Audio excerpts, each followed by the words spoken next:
Assalamualaikum warahmatullahi wabarakatuh. Saya Helen Zahra Masfufah, NIM 210501110125. Di sini saya akan sedikit menjelaskan beberapa materi dari mata kuliah Bank, Lembaga Keuangan, dan Non-Bank. Yang pertama yaitu pengertian, peran, fungsi, dan jenis uang, ruang lingkup, dan peran lembaga keuangan. Uang sendiri adalah suatu benda yang diterima secara umum oleh masyarakat untuk mengukur nilai, menukar, dan melakukan pembayaran atas pembelian barang dan jasa, dan juga sebagai alat penimbun kekayaan. Uang berperan sebagai alat tukar yang sah, sebagai sebuah satuan nilai, serta mempermudah transaksi dalam aktivitas ekonomi. Fungsi uang itu ada dua, yaitu fungsi asli dan fungsi turunan. Fungsi aslinya itu sebagai alat tukar, sebagai satuan hitung, sebagai alat penyimpan nilai. Kalau yang fungsi turunan itu sebagai alat pemindah kekayaan, pendorong kegiatan ekonomi, alat pembayaran yang sah, alat pembayaran utang, alat penimbun kekayaan.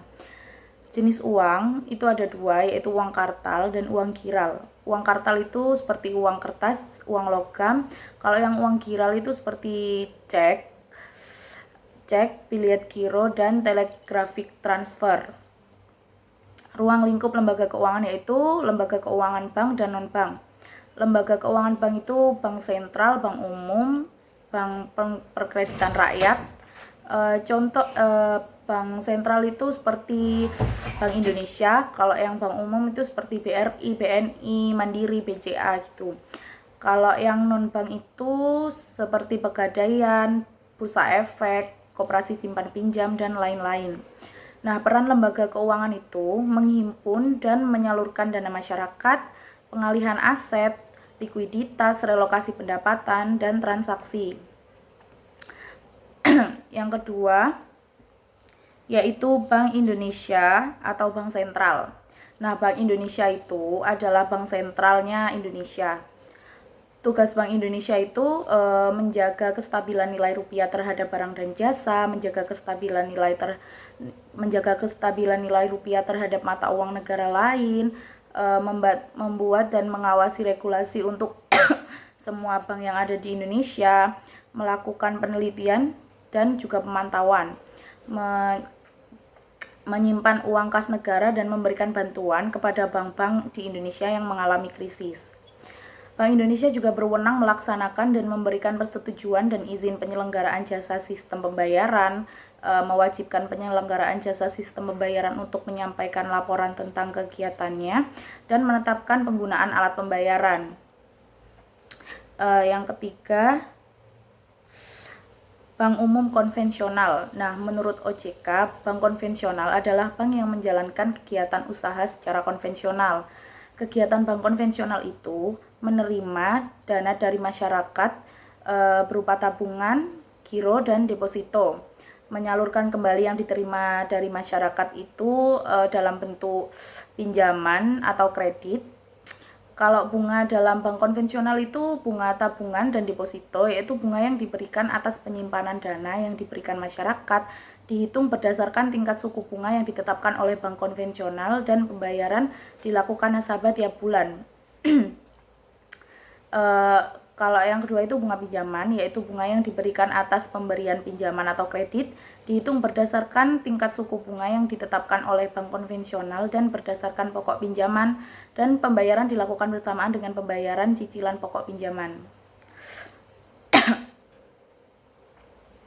Selanjutnya adalah Bank Umum Syariah. Bank Umum Syariah itu bank yang melaksanakan kegiatan usaha berdasarkan prinsip syariah, dan kegiatannya memberikan jasa dalam lalu lintas pembayaran. Secara fungsi, bank syariah memiliki peran yang sama dengan bank konvensional, tapi ada yang membedakan, yaitu prinsip syariah Islam, demokrasi ekonomi, dan prinsip kehati-hatian yang menjadi pedoman untuk sistem operasi dari bank syariah sendiri. Adanya bank syariah ini karena mayoritas rakyat Indonesia adalah umat Islam ya. Yang kelima, BPR konvensional dan syariah. BPR adalah bank yang melaksanakan kegiatan usaha secara konvensional atau berdasarkan prinsip syariah yang dalam kegiatan tidak memberikan jasa dalam lalu lintas pembayaran, yang berarti kegiatan BPR jauh lebih sempit jika dibandingkan dengan kegiatan bank umum karena BPR itu dilarang menerima simpan giro, kegiatan falas, dan perasuransian.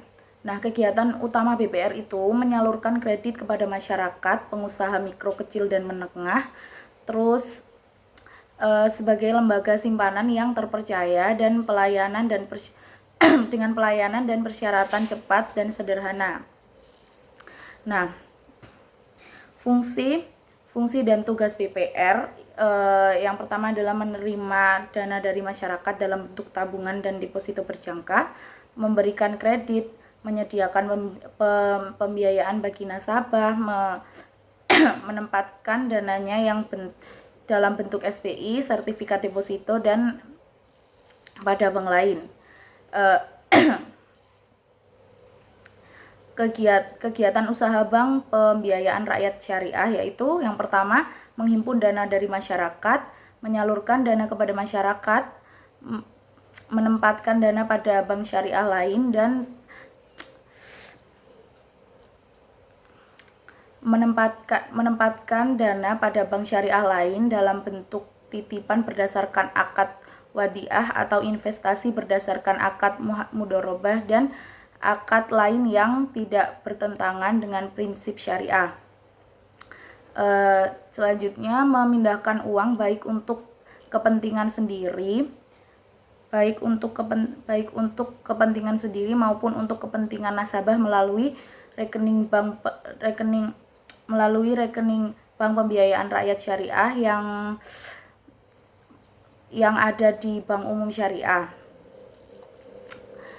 5. Menyediakan produk atau melakukan kegiatan usaha bank yang